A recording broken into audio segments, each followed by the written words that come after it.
Today's conversation is going to be about the money lessons I learned as an event planner. For those of you that are new to me, my name is Jessie Gary. I am a certified HoneyBook Pro, but I also have had my own event management or planning company now. I thought this video would be a helpful conversation to share some of the lessons that I have learned over the years when it comes to having money or making money as a business owner or event planner. So let's get into the conversation. I feel like money conversations can sometimes feel very uncomfortable. I feel that at times there are things that we know and there are things that we just don't know. So the first lesson that I had to learn through this journey is the importance of understanding budgets or just budgeting in general. I often see on social platforms where they'll say, have a six-figure year. However, you can have a six-figure year and still not have any money if you don't understand your budget. In my opinion, your budget is not only going to be like how much it takes to execute events, it's also understanding the budget that it takes for you to actually run your company. One thing that I often talk about is keeping your finances clean and clear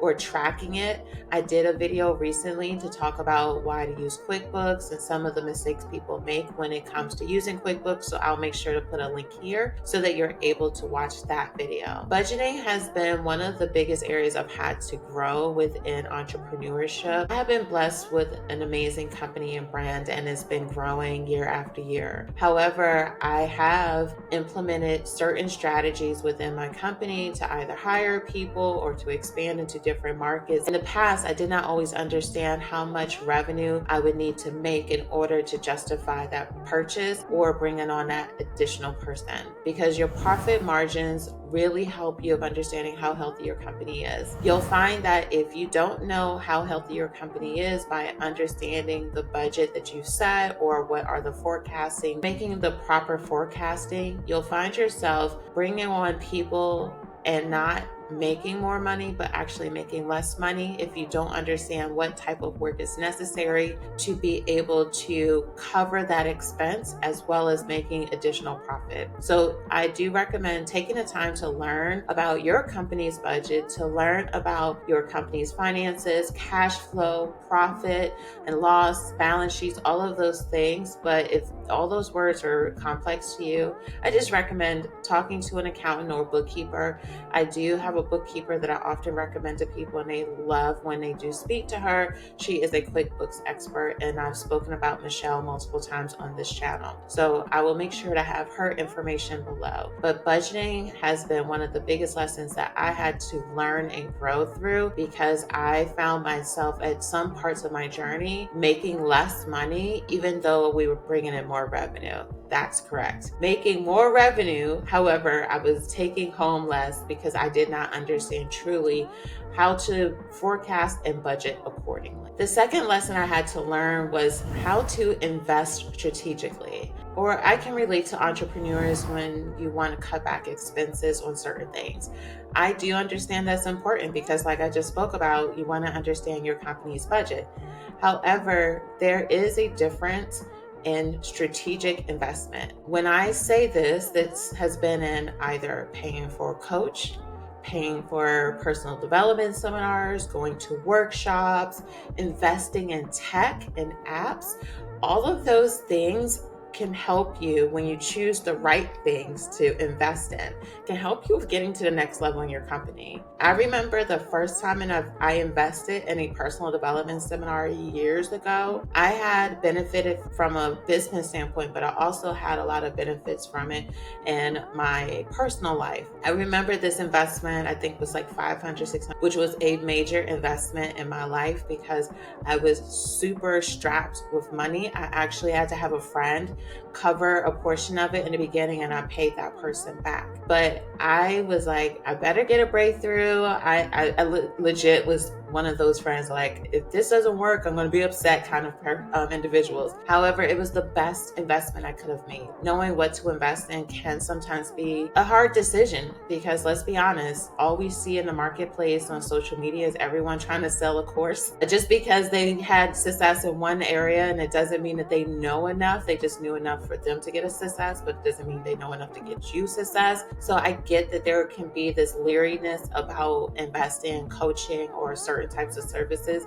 This is why I do say to be able to have discernment on who to trust when they're out here in the marketplace to see if they're going to be a real good fit for you. However, when I talk about investing in tech, I find that people will cut corners on the type of tech in which they're using when it comes to subscriptions and memberships. I have no problem with spending money on things that are going to help us be more efficient and more productive. We may say, I don't want to pay $20 on this, or this company is going to charge me $30. It allows for you to do something faster. That $40 a month is going to help you grow your business. So when I first started, at first I was cutting corners on just figuring things out because I did not start my company with clarity. So I do want to be transparent about it. It was a passion project that turned into something. So once I got clear about it, I started to look at ways to either invest in some courses or pay for a membership, different things that I invested into. So don't hold yourself back because you're scared to make an investment.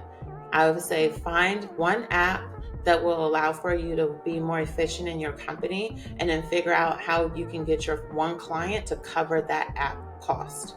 Or work with a coach or schedule a strategy session with someone that can help you with getting resources and information so that you can do what you need to do next inside of your business. The third lesson I had to learn was to really charge accordingly and knowing your worth. I think that we can sometimes find ourselves, especially until we feel confident in our services, we will undercut ourselves on what we should charge. I think this is something that Rachel Rogers talks about often in her book, We Should All Be Millionaires. It's something, especially for women, that we can often feel like this imposter syndrome, because I know I've met some male entrepreneurs that legit know barely anything, and then they come up with these astronomical prices and people pay them. However, sometimes women or female entrepreneurs don't always feel that level of confidence. However, you know something. You do deserve to get paid the value that you offer to the marketplace. I think that it's super important to know this. In the beginning, I wasn't always as confident to charge the right prices. And even with doing the consulting work that I do now under the Greeneyedambition platform, it's been a learning lesson for me as well. But because I understand my budget, I understand my operating expenses, I understand all of the tech and stuff that I invested in, as much as someone may want to say, oh, I wish you were cheaper or something like that, I cannot personally do things cheaper. Not because of anything other than the fact that I remember when I invested that $500 into that workshop, I went there like I've never spent like $500 to go and listen to someone talk or for a weekend. And I was so intentional with my efforts when I went there because I had to stretch myself. And I realized that if you don't charge for your services accordingly, everyone won't respect you. You'll find that some people will just continue to go past the boundaries of what are feasible for you and your brand. So don't feel uncomfortable about charging your worth, because you don't want to be in a position that your company cannot make the money that it needs to make based off of what your schedule is and what your expertise in your field is. So don't feel as if you have to take on everybody. Most people only need a few consistent, anywhere between under 100 clients, most people really under 30 to 40 clients a year, depending on the type of business you have, because everybody has different clients and price points. But we don't need thousands of people to purchase from us to have a successful company. It doesn't take that. So it will take that though if you're not priced accordingly. So with me as an event planner, I at one point was charging way too low low, and it just felt like I was working so hard in my company, and I just didn't feel like I could ever hire anybody. I couldn't invest in the tech that I needed. I couldn't invest in the things that my company needed to just grow in general because I wasn't charging accordingly. So just know that by you not charging what you're worth and the value you bring, it not only is impacting your day to day, but it can potentially impact the growth that you want in your company. I hope that these money lessons are helpful for you to think about your business and think about where are some areas in which you can actually grow and improve in. Is it in being able to keep track of your budget? Or if you need to start investing strategically in your company, either in courses, coaching, or some service of that nature, or thinking to yourself, do you need to increase your prices?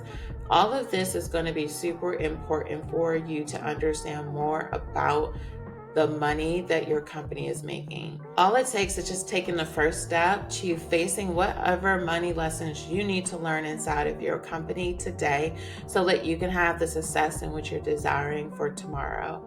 I hope this video has been helpful for you. I'll make sure to have the links in below so that you can look at some of the resources that have helped me on my journey. I'll make sure to put the links down below for resources that have helped me along my journey. All right, that's it for today.